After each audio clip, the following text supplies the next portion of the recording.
यह बात इसलिए भी अहम है कि बहुत बार यह सवाल पूछा जाता है। हम लोग यूनिवर्सिटी कॉलेजेस में होते हैं तो कई बार विद्यार्थी जो आजकल का तमाम व्हाट्सएप चलता है उसके तहत पहुंची हुई चीजों से पूछते हैं कि सर बाबा साहेब तो केवल एक स्कॉलर की तरह देखे जाने चाहिए, विद्वान थे, किताबें लिखी, अच्छी बात है, कंट्रीब्यूट किया, हम उन्हें राष्ट्र निर्माता किन वजहों से कहते हैं? और तब वह रोंगटे खड़े होते हैं जब हम उन्हें याद दिलाते हैं विद्यार्थियों को कि आपको बाबा साहेब की उस यात्रा को समझना पड़ेगा। आज भारत राष्ट्र एक राष्ट्र है क्योंकि हमारे पास बाबा साहेब थे।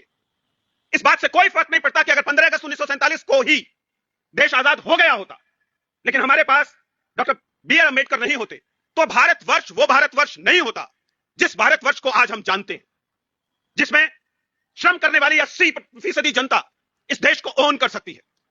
क्योंकि बिना बाबा साहेब के अगर भारत हमें मिलता तो वो भारत, यकीन कीजिए, एक ब्राह्मणिकल ऑर्डर का भारत होता जिसमें हमारे जन्म तय कर रहा होता कि हमें कौन से हक मिलेंगे, कौन से हक नहीं मिलेंगे।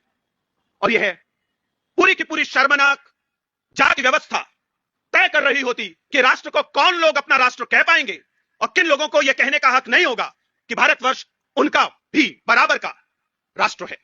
The India as we know today is defined by the characteristics, उन क्षमताओं से, उन गुणों से जिन गुणों को संविधान में और इस समाज में डॉक्टर बाबा साहेब अंबेडकर और उनके पूर्ववर्ती सावित्रीबाई फुले, उनके पूर्ववर्ती ज्योतिबा फुले, पेरियार, अन्य वे सामाजिक नेतृत्व जिसने इस बात को समझा कि अगर श्रम करने वाले, अगर मेहनत करने वाले 80% समुदाय को आप देश की परिभाषा से बाहर रखेंगे तो देश में कभी न्याय नहीं हो सकता।